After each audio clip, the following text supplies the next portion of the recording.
रहमानिर्रहीम अस्सलामुअलैकुम। आज हम क्लास 8 की कंप्यूटर साइंस की बुक से स्टार्ट करेंगे। उसके कंटेंट में देखते हैं कि इसका कौन सा चैप्टर है, उसका नाम क्या है। कंटेंट में इसका चैप्टर है इमर्जिंग टेक्नोलॉजी। तो आज हम इसके क्वेश्चन आंसर करेंगे और एक्सरसाइज कंप्लीट करेंगे। तो चलिए सबसे पहले इसकी एक्सरसाइज की तरफ बढ़ते हैं। एक्सरसाइज में लिखा है multiply choice question tick the correct answer, कि जो MCQs दिए गए हैं जो टिक हैं वो उन पे उनको ढूंढे जो टिक हैं। तो सबसे पहले है dash is generally refer to as emerging technology, disconnected development, new technology, best technology या नन ऑफ दीज। तो यहाँ पे आएगा न्यू टेक्नोलॉजी। सेकेंड वाला है which of the following is not an example of emerging technology, के नीचे दिए गए एग्जाम्पल में बताएं कि ये उभरती हुई टेक्नोलॉजी की मिसाल है या नहीं। तो 3G यहाँ पे आएगा। थर्ड वाले पे देखते हैं technology is a computer generated imitation of the real world where people can interact and in an apparently real or physically way। तो यहाँ पे VR, AR, CR या ऑल ऑफ दीज। तो यहाँ पे आएगा AR। फोर्थ पे देखते हैं। फोर्थ पे है dash applications are those which operate simultaneously on several different computers. यहाँ पे ए पे है एम्बेडेड, बी पे है वर्चुअल, डिस्ट्रीब्यूटेड या नन ऑफ दीज। तो यहाँ पे सी वाला ऑप्शन आएगा डिस्ट्रीब्यूटेड। फिफ्थ में चेक करते हैं क्या है। In a blockchain system the transaction और file recorded can not be dash open, read, saved या मोडी। तो यहाँ आएगा मोडिफाइड। आगे 6 वाला चेक देखते हैं। The estimated data rate of 5G technology is 10 Gbps, B में है 15 Gbps, सी में है 20 Gbps और डी में है, डी वाले ऑप्शन में है 25 Gbps। तो यहाँ पे आएगा 20 Gbps। सहमत में देखते हैं dash is a branch of artificial intelligence that enables a system to learn and improve itself from its experience without any user interference। तो यहाँ पे blockchain, machine learning, virtual reality या नन ऑफ दीज। तो यहाँ पे आएगा machine learning. 8th में chatbot is an example of virtual reality, augmented reality, robotics, artificial intelligence. तो यहाँ पे आएगा 8th में आर्टिफिशियल इंटेलिजेंस, डी वाला ऑप्शन। 9 में CAT is also known as computer assisted transaction, B में है कंप्यूटर अथॉराइज्ड ट्रांसलेशंस, सी में है कंप्यूटर असिस्टेड ट्रांसलेशंस, डी में है कंप्यूटर एप्लीकेशन ट्रांसलेशन। तो यहाँ पे आएगा सी वाला कंप्यूटर असिस्टेड ट्रांसलेशन। 10 में है a self driving car is also known as autonomous vehicles, driverless car, robotic car या ऑल ऑफ दीज। तो यहाँ पे आएगा ऑल ऑफ दीज। तो ए वाला हमारा पार्ट है वो कंप्लीट हो चुका है। अब बी वाले पार्ट में देखते हैं। Write T for the true and F for false in the boxes. Number 1 पे है absolute technology is generally refer to as emerging technology. तो ये फॉल्स है। यहाँ पे F आएगा। A self driving are also known as an manual vehicle. तो यहाँ पे आएगा फॉल्स, यानी F लिखेंगे इसके बॉक्स में। वर्चुअल रियलिटी और VR is technology that creates an natural environment. क्या वर्चुअल रियलिटी जो है वो टेक्नोलॉजी है वो जो है कुदरती माहौल मुहैया करती है। तो इस पे लिखेंगे, टिक लगाएंगे, T लिखेंगे। Robotic is replacing human efforts. तो यहाँ पे भी T आएगा। Virtual reality is a 2D image, यहाँ पे फॉल्स आएगा। नंबर 6 में है virtual reality is the same as augmented reality, यहाँ पे F लिखेंगे। आगे नंबर 7 में है machine learning is a system that improves itself with experience. तो यहाँ पे टी आएगा। ये हमारा ये ट्रू है, हमारे को हो गया MCQs हमारे सारे हो गए ट्रू फॉल्स। अब हम शॉर्ट क्वेश्चन करेंगे। Answer the following short question. What is mean by augmented reality. पहले क्वेश्चन का आंसर है वो पेज नंबर 4 पे आ जाएं। Unlike virtual reality, augmented reality managed to merge digital and 3-dimensional 3D components with an individual's perception of the real world. It aims to change the perception by utilizing videos, infographics, photos, sounds, and other features. यानी augmented realities का ये काम है, photo है, आवाज़ है और दूसरे फीचर्स की तस्वर को इस्तेमाल करना है। Augmented reality is now use to various industries includes gaming, medical field, training, public safety, education and other types of entertainments. यहाँ ये सारे उसके यूजेस बताए गए हैं कि ऑगमेंटेड रियलिटी कहाँ कहाँ यूज़ हो रही है। इसके बाद क्वेश्चन नंबर 2 देखते हैं। क्वेश्चन नंबर 2 में है what are some of the application of AI। इसका क्वेश्चन का आंसर चैप्टर नंबर आ जाए पेज नंबर 2 पे। पेज नंबर 2 पे यहाँ से स्टार्ट करेंगे। आपने यहाँ से स्टार्ट करना है। Artificial intelligence AI is a branch of computer science that deals with building smart machines capable of performing tasks intelligently. These artificial intelligent machines are intelligent enough to learn from their own experience just like humans. यहाँ तक आप लिखेंगे। आगे वहाँ पे इसके uses बताए जा रहे हैं, तो यहाँ पे आप हेडिंग देंगे एप्लीकेशन ऑफ आर्टिफिशियल इंटेलिजेंस।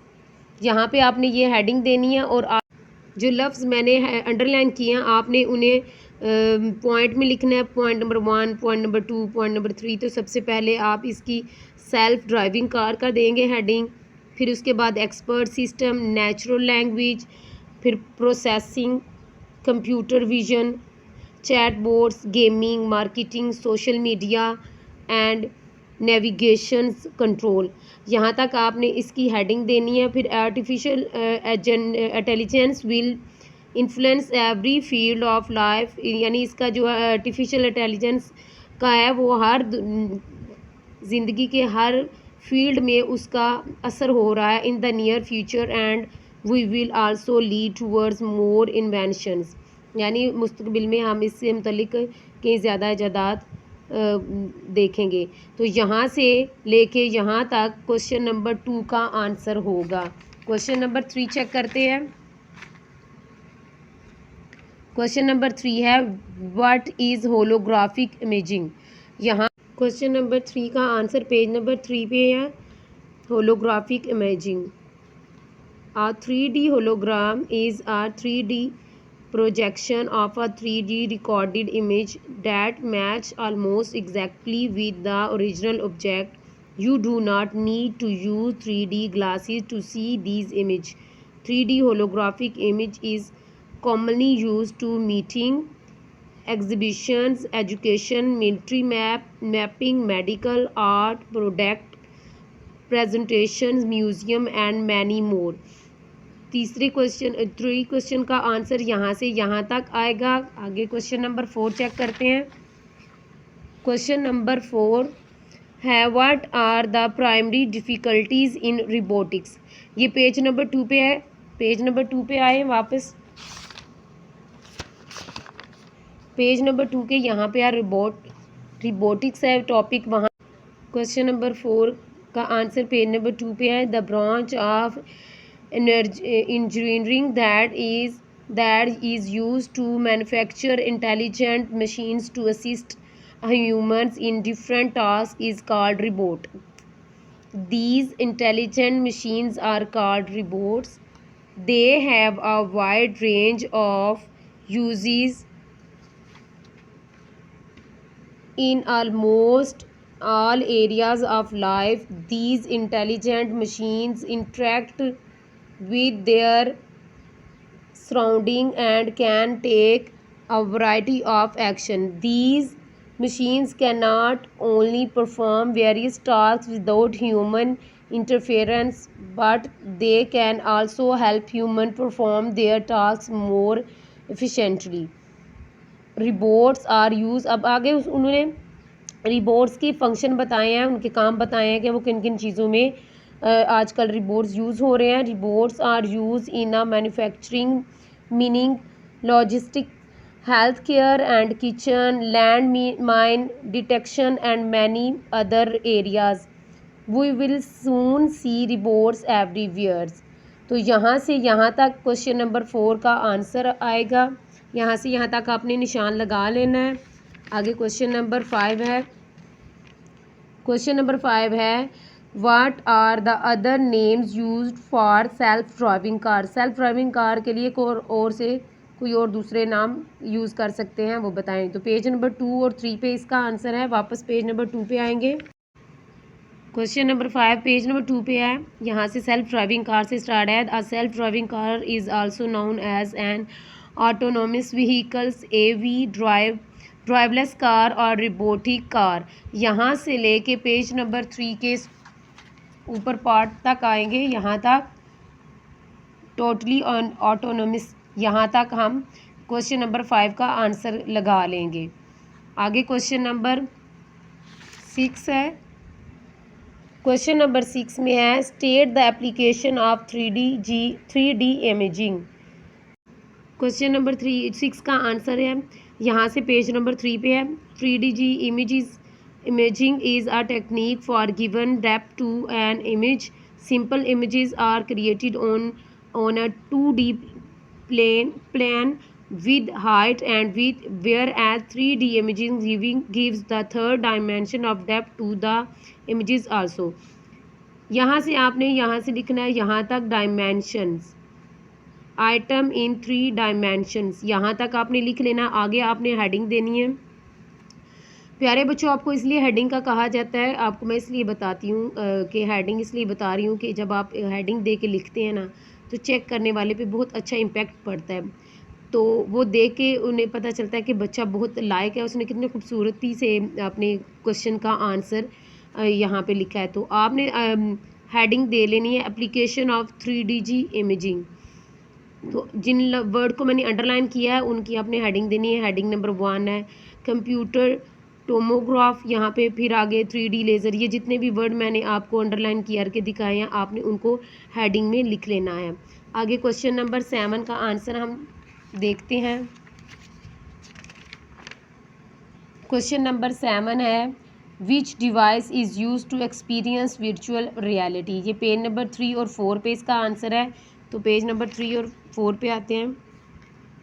यहाँ से इसका क्वेश्चन का आंसर स्टार्ट होगा. Virtual reality, the use of computer technology to create a virtual environment that can be viewed through virtual reality headsets is known as virtual reality or VR. It is a computer generated imitation of the real world where people can. फिर आपने यहाँ तक produced by a VR headset तक आपने लिख लेना है. यहाँ तक फिर आगे उनके यूजेस बताए गए हैं. तो आपने क्या करना है, आपने हेडिंग देनी है यूजेस ऑफ वर्चुअल रियलिटी. आपने ये हेडिंग देनी है. और हेडिंग नंबर 1 जो मैंने अंडरलाइन वर्ड्स किए हैं, जैसे ट्रेनिंग है, एंटरटेनमेंट है, इन द ऑटो इंडस्ट्री से, ये सारे आपने हेडिंग ये जो यूजेस ऑफ वर्चुअल रियलिटी है, हेडिंग के नीचे आपने अंडरलाइन करके नंबरिंग में ये लिख देना है. जितना नंबरिंग में और हेडिंग दे के लिखेंगे उतना खूबसूरत लिखने होगा आपका आंसर. आगे क्वेश्चन नंबर 8 है, उसको देखते हैं. Question number 8, what is the main purpose of using computer assistant translation. ये क्वेश्चन नंबर 5 क्वेश्चन नंबर 8 इसका आंसर है पेज नंबर 5 पे. पेज नंबर 5 पे यहाँ से स्टार्ट होगा कंप्यूटर असिस्टेड ट्रांसलेशन. आपने यहाँ से स्टार्ट करना है. Using software program to translate written and spokes text from one language to another is known as computer assistant translation. यहाँ से आपने पेज नंबर 6 पे आ जाना है. तो यहाँ तक आपने CAT फॉर शॉर्ट, यहाँ तक आपने लिख लेना है। फिर आपने उसके बाद यूजेस ऑफ CAT यानी कंप्यूटर असिस्टेंट ट्रांसलेशन की ये आपने हेडिंग, ये कैपिटल लेटर में आपने इसकी हेडिंग देनी है। फिर आगे आपने लिखना है, जैसे मैंने ये स्टार का निशान लगाया, आपने ऐसे ही लिखना है नंबरिंग दे के। 8 स्पीड्स ऑफ लेंथली ट्रांसलेशंस, ये आपने एक हेडिंग दे देनी है। फिर दूसरे नंबर पे आपने रिड्यूस एरर, फिर आपने ये जिन जिन लफ्ज़ों को मैंने अंडरलाइन किया ये आपने सारे हेडिंग में लिख देने हैं। Google translator is an example of a computer assistant translation. यहाँ तक हमारा क्वेश्चन नंबर 8 का आंसर आ जाएगा। आगे क्वेश्चन नंबर 9 देखते हैं। क्वेश्चन नंबर 9 है how can you create a hologram at home. आप कैसे होलोग्राम घर में बना सकते हैं। तो आपने पेज नंबर 3 पे वापस आना है। पेज नंबर 3 पे डू यू नाउ, ये आपने ये सारा यहाँ से लेके यू कैन क्रिएट से लेके एट होम तक आपने इसका क्वेश्चन नंबर 9 का आंसर लगा लेना है। आगे question number 10, what makes 5G better than previous ones. Page number 5 पे आएंगे, इसकी हेडिंग दी हुई है 5G की। यहाँ से आपने the abbreviations 5G is use to refer, यहाँ से लेके आपने कमिंग ईयर्स तक आपने निशान लगा लेना है। फिर उसके बाद आपने हेडिंग देनी है एप्लीकेशंस ऑफ 5G। जब आपने इसकी हेडिंग देनी है तो जो वर्ड्स मैंने अंडरलाइन किए हुए हैं आपने उनको नंबरिंग में लिख लेना है। तो प्यारे बच्चों, मैंने आपको इसलिए ये वर्ड्स अंडरलाइन करके बताए हैं ताकि आपकी जब आप पेपर्स में ये क्वेश्चन आए, जब आप नंबरिंग से दे के लिखेंगे तो आपकी नंबर भी, जब क्वेश्चन का आंसर खूबसूरत लिखा हो तो चेकर जो होता है वो 1-2 नंबर अपने पास से दे देता है, तो आपको एक्स्ट्रा मार्क्स मिल सकते हैं। तो इस तरह आप हेडिंग दे के लिखेंगे तो अच्छा इम्पैक्ट पड़ेगा चेक करने वाले पे। आगे हमारे शॉर्ट क्वेश्चन सारे कंप्लीट हो गए हैं। अब हम लॉन्ग क्वेश्चन की तरफ आ रहे हैं। Right a note on a block chain, के ब्लॉक चेन पे नोट लिखें। तो मैं आपको दोबारा बता देती हूँ, पेज नंबर 3 से स्टार्ट करेंगे। वर्चुअल रियलिटी, यहाँ से लेके the use of computer technology, यहाँ से लेके अब आप ऑगमेंटेड रियलिटी, यहाँ तक आप लिखेंगे तो ये आपका क्वेश्चन नंबर 2 का लॉन्ग आंसर हो जाएगा। क्वेश्चन नंबर 2 का लॉन्ग आंसर के बाद हमारा प्यारे बच्चों चैप्टर नंबर 1 इमेजिनिंग टेक्नोलॉजी के हमारे क्वेश्चन आंसर एक्सरसाइज और लॉन्ग क्वेश्चन हमारे कंप्लीट हो चुके हैं। नेक्स्ट वीडियो में हम चैप्टर नंबर 2 के क्वेश्चन आंसर एक्सरसाइज लेके हाज़िर होंगे। तो तब तक के लिए अल्लाह हाफिज़।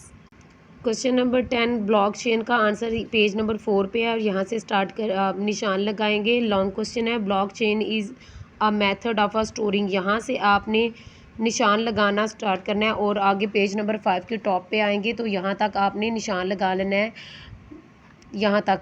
तो ये आपका लॉन्ग क्वेश्चन होगा, लॉन्ग क्वेश्चन नंबर 1। आगे लॉन्ग क्वेश्चन नंबर 2 है, वो चेक करते हैं। Question number 2 long, what are the differences between virtual reality and augmented reality. तो ये जो आपने question number 1 short question number 1 और क्वेश्चन नंबर 7 जब आप इनको मिला के लिखेंगे तो ये आपका क्वेश्चन नंबर 2 लॉन्ग आपका हो जाएगा। तो पीछे से एक दफ़ा फिर आपको बता देते हैं, जब आप क्वेश्चन नंबर 1 और 7 को मिला के लिखेंगे शॉर्ट, क्वेश्चन नंबर 1 और 7 शॉर्ट मिला के लिखेंगे तो आपका क्वेश्चन नंबर 2 का आंसर आ जाएगा। तो मैं आपको दोबारा बता देती हूँ, पेज नंबर 3 से स्टार्ट करेंगे। वर्चुअल रियलिटी, यहाँ से लेके the use of computer technology, यहाँ से लेके अब आप ऑगमेंटेड रियलिटी, यहाँ तक आप लिखेंगे तो ये आपका क्वेश्चन नंबर 2 का लॉन्ग आंसर हो जाएगा। क्वेश्चन नंबर 2 का लॉन्ग आंसर के बाद हमारा प्यारे बच्चों चैप्टर नंबर 1 इमेजिनिंग टेक्नोलॉजी के हमारे क्वेश्चन आंसर एक्सरसाइज और लॉन्ग क्वेश्चन हमारे कंप्लीट हो चुके हैं। नेक्स्ट वीडियो में हम चैप्टर नंबर 2 के क्वेश्चन आंसर एक्सरसाइज लेके हाज़िर होंगे। तो तब तक के लिए अल्लाह हाफिज़।